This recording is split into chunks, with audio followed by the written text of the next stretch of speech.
if you're a serious seller, you know you need an official barcode from GS1, but there's error messages that come up here and there and questions about what Amazon can really see from GS1 and other concerns. So we actually invited an official rep from GS1 to answer all these questions. How cool is that? Pretty cool, I think.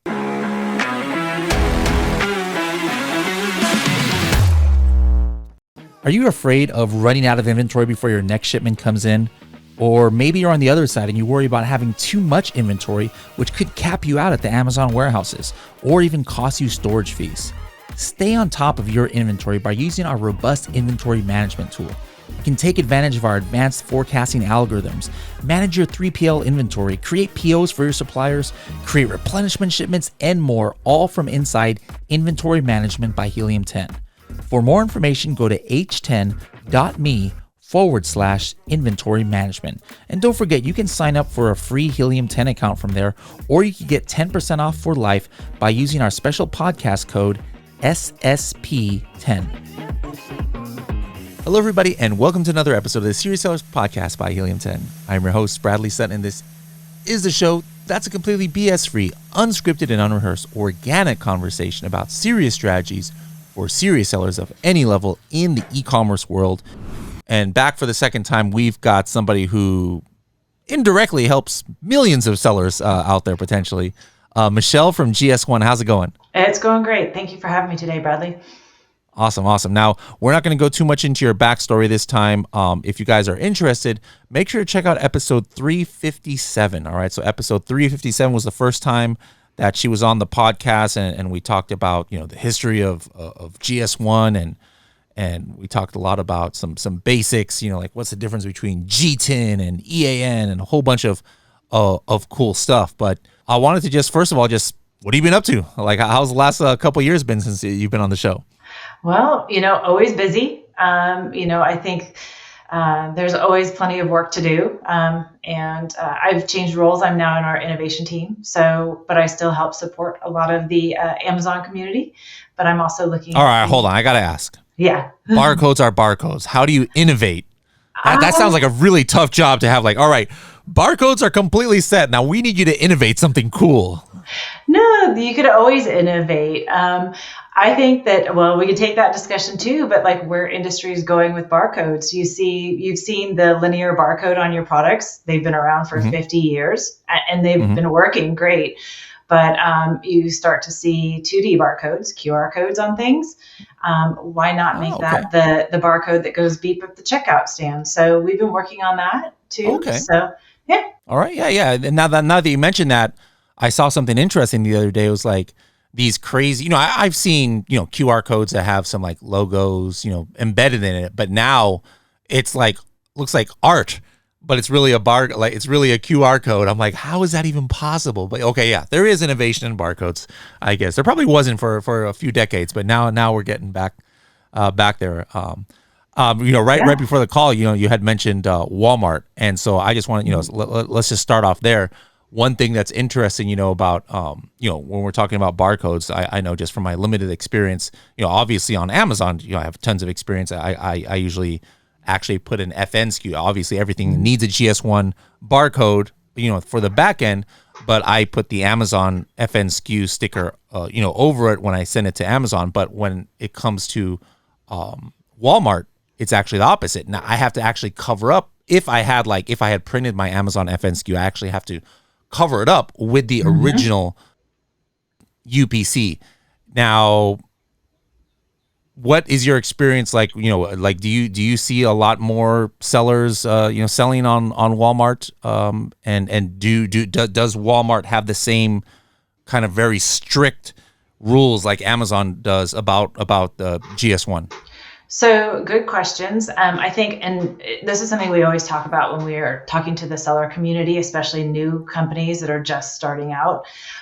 First of all, always identify your product with the GS1 GTIN, that global trade item number. That's what gets encoded into the barcode. So we talk more about GTINs, but again, if you listen to that past episode, we interchange them with barcodes very quickly. But so get your number, and that's what's used on Amazon. But it's also used on Walmart. So Walmart has the same GTIN requirements for identifying your product.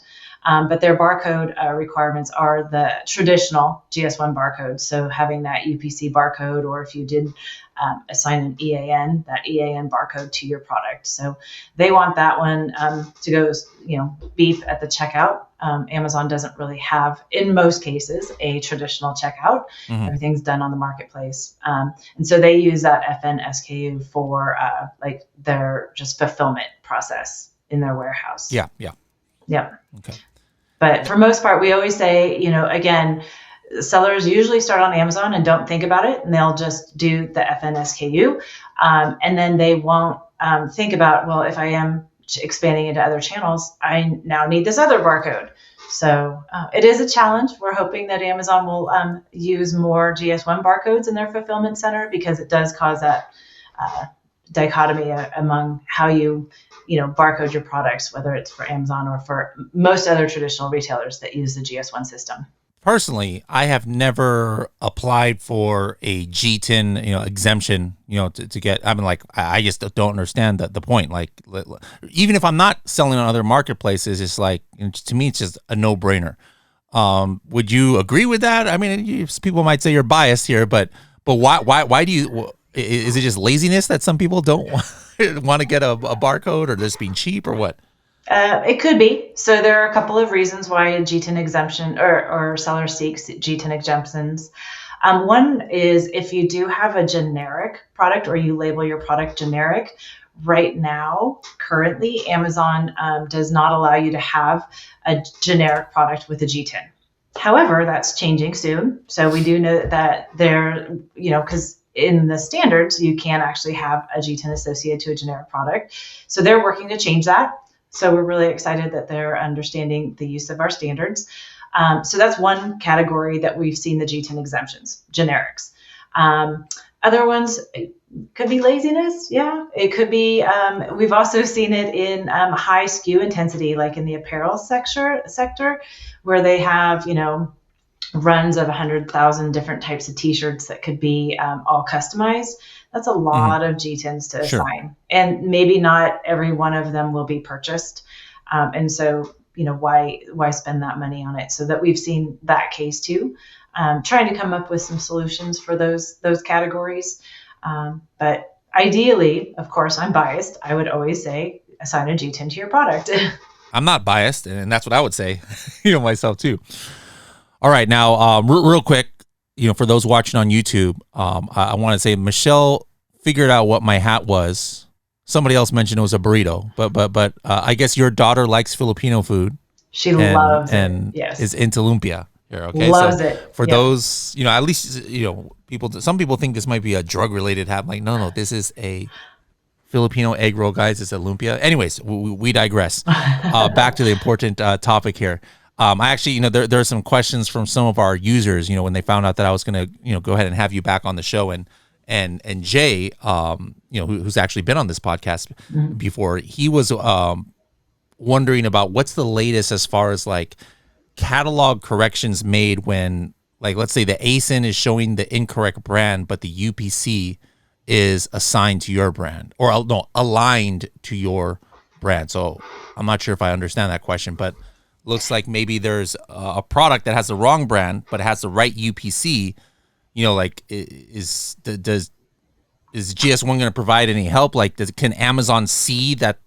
If it was a GS1 barcode, can Amazon see that it's assigned to a certain brand in GS1, and then maybe that will help make the transition? So I think what you're explaining is what we call a GTIN hijacking scenario, where you go to list your own product, you own it, and you have the GTIN associated, and then it's already on the platform, but it's if that's what he meant, then yeah, that I exactly know what that is. That's happened to me before. Okay, so how do you what's your suggestion on? So the best way that we've been working with Amazon Selling Partner Support to try to help sellers through that, because it can get very tricky. So if you are the rightful owner of your GS1 GTIN, what we recommend is, first of all, hopefully, or the reason why it might be out there is it was on the platform a lot longer before Amazon started doing some of the checks against the GS1 database. So we've seen that because right now, anytime a new GTIN is listed, it does check against our database to ensure that that company is associated to that GTIN. So, but well, what does it mean by like associated? So, like, what if I have multiple brands? Let's say I have let's say I have 3 companies. Obviously with GS1, I'm one company. But let's say on Amazon, I might have 3 or 4 accounts. Each of them are 4 different accounts or 4 different brands or something. If they're all in the same GS1 account, does that count as being I forgot what the word you used, related or whatever, or do I need separate GS1 accounts as well? You don't need separate GS1 accounts. Now, this is where it does get tricky, because you think about like some of the large multinationals like Coca-Cola. Everybody knows Coca-Cola, right? The company is Coca-Cola Company. However, they have multiple brands. They have Diet Coke, Coke Zero. So they'll have a whole list of brands. Now, unfortunately, we don't store at GS1. We don't store all the brands associated to that company. So I think what you're saying is, how does Amazon know that I have Diet Coke, Coke Zero, all that? That is upon the brand to submit that to Amazon. So they have a brand authorization form that they'll ask new sellers to provide, so that they have listed out all the brands that they are authorized to sell. We're working with Amazon to try to figure out how to help provide that data, but Amazon is looking for that brand level information directly from the sellers right now. Unfortunately, we don't at GS1 don't collect all that brand information too. So we collect the company name, Coca-Cola Company, and then your license, but we don't collect all that brand information and share that with Amazon. Yeah, because I'm just thinking, like in my personal experience, I have like a GS1 UK account, and I use it for our Helium 10 products, which is called Project X, this reality TV show that we did on YouTube a couple years ago. But then I also use that same account for the GS1 account to make barcodes for some of my other personal Amazon accounts and other people's Amazon accounts that I had, or not other people's, but other accounts I have full control over. Now, I haven't had any issues on the Amazon side. So is it maybe because Amazon has already tied these different accounts to that same GS1, where it's like, okay, it's using the same prefix and it's obviously coming from the same account? Yeah. Is that why I'm not having issues? It could be and it could be that your brand, so you are using only your brand. There's cases where third-party sellers can be selling same brand. So two or three people can be selling the same brand. And so how does Amazon know which seller is authorized to sell that brand? Because some may or may not be able to. So in those cases, especially the third-party sellers, if they're not a first-party seller, then they might have to submit this brand authorization form, if that makes sense. Another question from Jay, and this is just, I was going to ask this myself too, but still pretty much the same. We're like, hey, Amazon does not want anybody buying barcodes not from GS1, like from resellers. That's still going to be a chance to get you in trouble, right? Yeah. Again, they do check that license information against the GS1 database, and they are pretty firm with that. I've heard other cases where I've had it before. Again, before they started making these checks against the GS1 database, some of these GTINs were allowed on the platform, or maybe they weren't true GS1 GTINs, but they are definitely staying firm with it must come from GS1. A few people are just curious, like why different GS1 offices have such different pricing structures. So like, are you guys pretty much different entities, or does one have more value? Like, does one have more power than the other, or more value, as opposed to when we're talking about databases in Amazon, et cetera? Or we get that question a lot. So if you're not familiar with GS1, or if you don't want to go back and listen to that other episode, just a real quick recap. GS1 is a global company as far as we have global standards and we manage them in each local region through local offices. So GS1 US, GS1 UK, GS1 Germany, GS1 Brazil. And each of those offices, while we all help administer the standards, we do all operate independently. So we all have different business models. So it's kind of like a federated model across the globe. We all help administer the exact same standard, but in each region, different business models. So yes, you will run into different pricing structures. You might also run into different bundled offerings or support offerings in each region. So why would you go to one over the other? Generally, in your local region, you'd go to your local office. So in the US, GS1 US supports the local office. We have in-language support and in time zone support. So you said you have some accounts for GS1 UK. They may not have, they actually are an English-speaking country, but if you were needing support and it was, your 3 o'clock in the morning, that's when you could get them, but maybe not at your, 4 o'clock in the afternoon. Sense. So it just depends on where you want your support and maybe some of their offerings. But it's up to you. You could go to any GS1 office to get your GTINs. It's just, you make those decisions on language support, customer support, and possibly other service offerings. Another question that somebody had here was, let's say, there's somebody who didn't know any better and then got one of these secondhand, from eBay or somewhere else, or what they thought was a reputable website, a GS1 or a barcode or UPC, and they want to get compliant, because maybe they're scared that Amazon might shut them down or something. Like, what should they do? They've got an Amazon listing, it's already tied to this shady UPC code. Is there anything they could do to become not shady? So Amazon is going back and doing, not only are they checking on initial listing, they are starting to go back and clean up bad data or data that's not authentic GS1. So you might be a seller that have been on the platform for a while with a non-GS1 GTIN and be asked to update it. So we've seen that. We do find it's actually tricky if you are one of those sellers that has a non-GS1 and you're like, out of the goodness of my heart, I want to update this to a GS1 GTIN.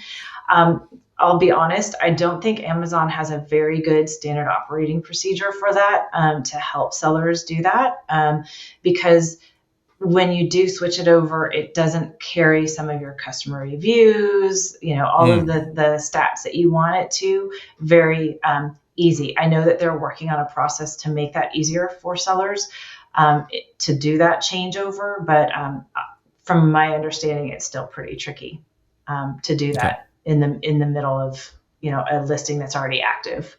And then also, if you have inventory in stock in their warehouse, that causes an issue. So there's a lot of complications. So it's not a quick yes, do it. There's a lot of considerations to be made before you actually do that. If we've done the right thing, and we do have GS1 account, and we're generating new UPC codes the right way, setting it up on Amazon, etc. What exactly is Amazon looking at from GS1? Like, what's the field the fields that are important, or what are the ones where, hey, don't worry too much about it? Like, I'm assuming that they're not going down to the very SKU level or manufacturer SKU field inside, when we're creating a GS1 barcode, but, is the most important thing what company we use to register with, that we make it our brand, or what is actually Amazon looking at when they're verifying information from GS1? So they have a lot of proprietary scripts. So some of it I'm not too aware of because they do have their own algorithms. But the fields that they use from GS1 that they check on the database is your company name. So again, I'm going to go back to the Coca-Cola example. Coca-Cola Company Inc. So they'll look at your company name. They'll look at your prefix or your license, because at GS1 US, we also license single GTIN. So it could either be your prefix or even your single GTIN. and ensure that the identifiers you're adding to your listing match your range within your prefix that's assigned to your company or your single GTIN. They do look at brand name, but again, they don't collect that from GS1. So they kind of marry it together, and then use that brand name for a validation as well. And then going through the rest of the listing process, there might be some other errors that come up. Again, I think I told you, if you're now then listing for a generic, it'll check and see, oh, does it have a GTIN or not? And then it may throw an error or not. So there are some other checks along the way. And then, of course, they do all other checks, not necessarily against GS1 data, but like, the product descriptions are right, or, they have other fields that they check. But from a GS1 perspective, it's the company name and the license and, and the address of the company. Now, this has never happened to me, but I know I've heard or I've seen in like message boards or something where sometimes maybe there's an error. Amazon says, "Hey, no, this is not your the right GS1 or something, or the right UPC. You need to submit something to prove it is, or maybe there is something that you could submit." So what would I be going to GS1 and printing off or something to show Amazon that, hey, I'm legit? So for each identifier you license for GS1, you get a license owner certificate, so a prefix certificate or even a single GTIN certificate. So at GS1 US, you log into your My GS1 US account, print your certificate, and that shows your company name with your prefix and or your GTIN. And it also gives you, we also assign what we call a GLN, a global location number, which is basically that ties to that address. And if you submit that into selling partner support, that proves your ownership. Elizabeth here has a question. She says, can I keep the same barcode GTIN if I switch brands, keep selling the same product and rebrand it?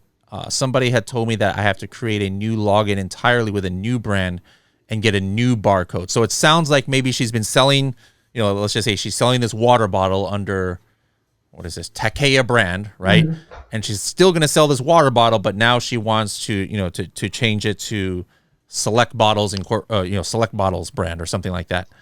What responsibility does she have, if any, on the barcode side? Maybe on Amazon everything stays the same ASIN and things like that. Does she have to do anything differently now that it's a new brand? Yeah, that's a good question. So anytime your product changes materially, so a brand name change would require a new GTIN, because you'd also think about it too, from a sales perspective and tracking sales, you would want to know which brand sells better than the other. You could do that. But from a GS1 standards perspective, yes, as a product, if your brand changes, if an image on your package changes, if the contents change significantly, if your net weight changes, there's a couple of other things. But even if you printed it in English and you also sold it in Spanish, if you have two different types of packages, you'd want two different GTINs. We touched on this a little bit earlier, but what are some, I know we touched on the last episode, but things change in a couple of years. What are the, some common error messages that Amazon sellers are getting these days as far as, when it comes to their UPC? There's like 2 or 3 as it relates to GS1 data. One of the first ones, when you first go in to enter, like the very first question on the listing is, what is your product identifier? And then there's a drop down, and it's GTIN, UPC, EAN. There's a couple of others, ISBN. That one always confuses people, because we've confused people. We call them GTINs, but then, when you get a 12-digit, it's actually associated to the UPC barcode. Again, go back to your previous episode. So if you're entering the 12-digit, you're actually supposed to select UPC instead of GTIN. If you have a 13-digit identifier that gets encoded to the EAN, select that one, or the 14-digit is actually the GTIN. So that one always trips people up, because GS1 calls them GTINs, but then we also interchange them with UPCs and stuff. So that's one of them. And then again, if it's a GTIN hijacking that says this product already exists on Amazon, but you are like thinking this is the very first time you've entered it, it's probably a GTIN hijacking. So again, providing your certificate to selling partner support saying this is truly my GTIN, and they could help you clear that. We do find that if you write the words, especially if you're submitting a case online, write the words GTIN hijack or hijacking, their algorithm sends it to the proper queue. So that's been a tip that we've heard works, and we've heard also internally from the selling partner support team. Put that word in there and get them to the right queue versus other words in your case. And then again, the generic, that one kind of trips people up, but we're hoping that one will change here in the coming month. What are some other common questions that I think we hit a lot of the most common ones, and these are literally the questions that people were asking me about this. But are there any others that you've been getting that maybe I haven't asked today that you think some of our listeners might have? I think we touched on it initially, but again, a lot of sellers start their journey on Amazon and just feel like that's the only place they're going to stay. But we always say, think about growth strategy. So think about where your product may end up, and it could end up on a store shelf. It could end up on another channel, such as Walmart.com or some of the others. So, think about your barcoding strategy, your packaging strategy. We did hear, I did talk to a seller a couple of weeks ago about somebody who did not print their barcodes on their products, and then all of a sudden they got picked up by Target, and now they have to figure out how to redo all their packaging, and they have like thousands of packages that they now need to put a barcode on. So, think ahead. She didn't expect it, which was a great problem that she had, but now she has to go back and print stickers and put it on her packaging, but change her packaging in the future. So that's one thing. And then, we're also, like I said, we're working with industry to move to that 2D barcode. So start investigating, if you are using barcodes on your products, how that 2D barcode could be used as well. Because it can be used for not just the point of sale scan. It now can include consumer engagement. It could include traceability. So you could track your product back to source. It's good for recalls. You could put warranty information. There's a lot you could encode into that 2D barcode. And so we're hoping to see a shift in barcodes, that innovation in barcodes over the next couple of years. So always, we've got a wealth of resources at GS1. If you're interested in going and innovating in your barcode, we could help with that. Let's talk a little bit more about that. Where do you, especially being on the innovation side here, what do you think that there might be a day where there's going to be a new standard instead of just the typical barcodes that products have had for 1,000 years, not 1,000 years, but for forever here? Like could we move to QR codes as being a new standard or some other kind of format? So remember, it's not necessarily a new standard. So you're still using that core set of identifiers, that GTIN. It's just embedded into a different type of barcode. So at the base of it, it's still using the same standard, and you'll still need to get your GTIN. It's just encoded into a different type of barcode, because that barcode, the 2D barcode, can carry so much more information than just that linear barcode. I mean, think about it. You could scan a QR code with your phone, whereas you can't scan a linear barcode with your phone. So that's where technology is going. And so we thought that the barcode should move with the technology changes. And now a consumer can scan that barcode and find so much more information about it than just used for a price lookup at the checkout stand. Any last words of wisdom or last strategies that you think the listeners need to know about? No, I mean, I kind of talked about it, just always think about growth. Always think about where your product could end up, and plan for success is what I always like to say. So now, one thing I do ask, not along the lines of e-commerce here, but I've been asking almost all my guests here in 2023. This is my year of physical health, mental health, hobbies, and stuff. Because regardless if we're selling on Amazon or we're working at GS1 or whatever, sometimes we get a little bit too much caught up in our work and we don't remember to disconnect. So I'm just curious, what's a couple of your hobbies? Mine is food and travel, a lot of it. But what's some of your hobbies, and what about your you have any routine for mental and physical health? I am an avid gardener. So most people who know me know that I love to, I guess, decompress in the garden. So, but I'm not a vegetable gardener. So I'm an ornamental gardener. So I like to plant flowers, and What's I that like mean? to, Oh, okay. yeah, flowers. Yeah. I can't grow Ah, vegetables like the squirrels and the gophers and the birds eat everything. So I gave up on that kind of gardening. So I'm an avid ornamental gardener.